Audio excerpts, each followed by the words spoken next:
Alright, what's good, guys? Just coming with another short video, hopefully short video. I thought that could help you, especially new people that, they're new to Axiom maybe, or they're new to trading in general.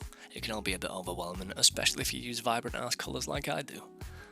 But yeah, we're gonna go over the perfect layout. Not the perfect layout, to each their own in some regards, but I mean some things that you should definitely consider using and placing with a bit of thought, so to speak. Because yesterday I was watching a streamer who, well, I'll show you. We'll click on any coin, doesn't really matter. Kitty Olympics, whatever the hell that is. Okay, so, okay, let's get rid of that. I'm going to show you how he had his setup, right? He had his wallet tracker here. Okay, well, that's pretty much it, I think. He doesn't use a Twitter tracker, because God forbid he did, because look what that would look like. Yeah. It's probably why he doesn't use a Twitter tracker. Anyway, regardless.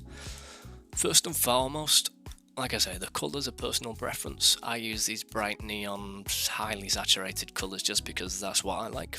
It keeps me in a better frame of mind versus the default settings, which are pretty gloomy for my liking. And I don't need help being gloomy in any way, shape or form, so I do my best to, make it sparkle. Look at it go. Anywho. My first recommendation, well, my recommendation to him was that, first and foremost, this is horrible, the wallet tracker. It doesn't need to be so large. Take it, make it smaller, put it in the bottom corner. It doesn't obscure any of your view of anything else. The only thing that's a bit annoying is to click filter on any of your track wallets. You gotta do that. But see how easy that was? Same goes for these similar tokens. You want to see that anything's been made before? Just scroll down, it's right there. Easy peasy. Or exit it off, pop it back on. We're not obscuring the token info, which is crucial. I'm very sorry, you might be able to hear my bird chirping in the background. Please do ignore him, because I'm ignoring him that he's shouting. What was I saying? Yeah, token info, and then the trade panel, the instant trade. You see that all the time, but I don't see why people don't put it over the top of this pre-existing panel that they aren't using. You oftentimes see this, and that's just silly in my eyes. Pop it over here, maybe don't obscure the limit order in case you want one. It's easier access, I suppose, but I mean, again, you can just exit it off and bring it back out. But I like to have mine there, keeps it cleaner, doesn't overlap, doesn't get annoying in any way. I mean, this bit here, slightly annoying. It's not adjustable, unfortunately, in that regard. That's as small as it goes in terms of width. Although, oh, look at this. Oh, nearly. Bit annoying, whatever. Yes, here we are, so.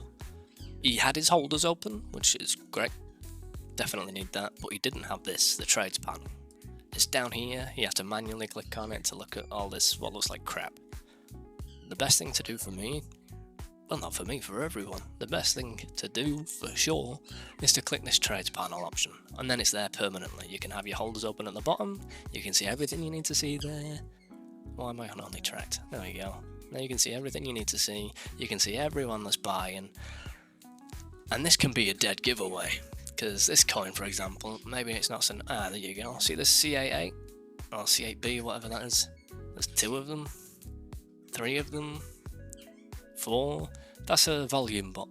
They're in every coin I own. But the obvious thing yesterday was this column was just, let's say, R8U, all the way down, bar the streamer that I'm talking about, who was oblivious to the coin he was buying into.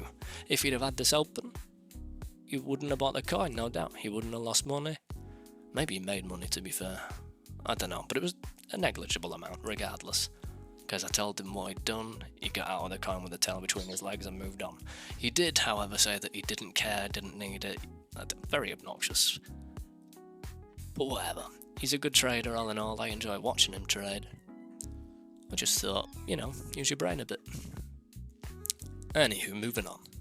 The wallet tracker, I also suggested this to him once upon a time, is like Christmas lights. We don't need Christmas lights.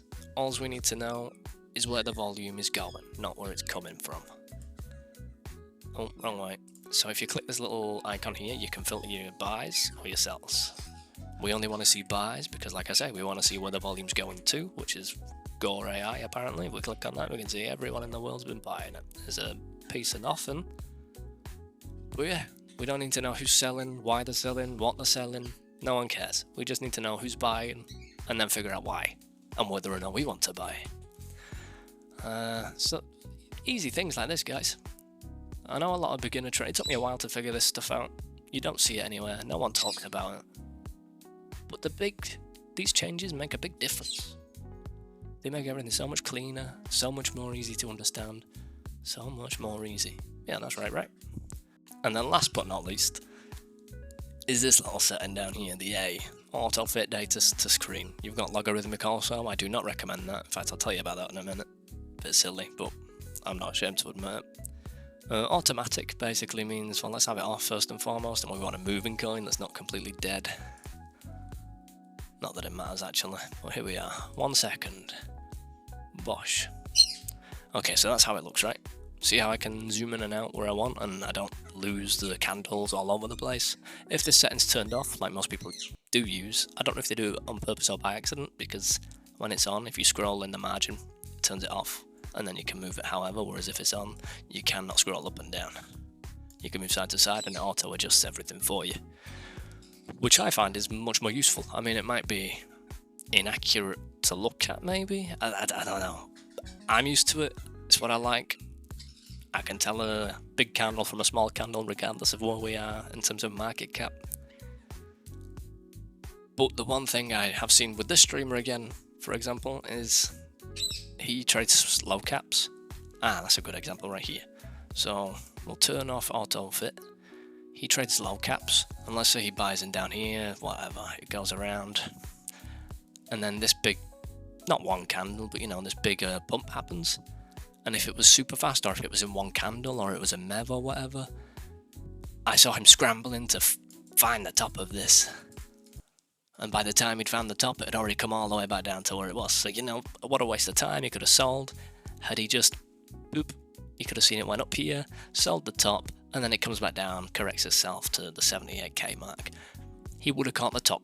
Well, not necessarily, but he would have stood way more of a chance of catching the top had he had this setting on. I've told him, but he keeps making the mistake of scrolling with this, which, like I said, turns it off, and I think in turn he just doesn't bother with it anymore. Unfortunately for him, but fortunately for you, now you know, and hopefully it helps you.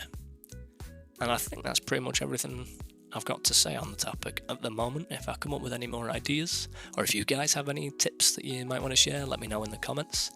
If I helped you in any way, or, you know, cleared something up for you that was really obvious but you just wouldn't have known about it otherwise, please consider liking the video, and I'll see you in the next one. I just finished recording and I realised I didn't explain to you what logarithmic was. Well, long story short, about 3 weeks ago, I was complaining to everyone I came into contact with about trading, saying that all the charts these past couple of days have looked awful, they've all been scammy, I couldn't buy anything, everything was weird and horrible, and they'd all be like, what do you mean? It's a perfectly good coin I bought, so on and so forth. 2 days later, I realised I had logarithmic turned on. See how everything suddenly becomes a scam? Yeah, don't use logarithmic, guys.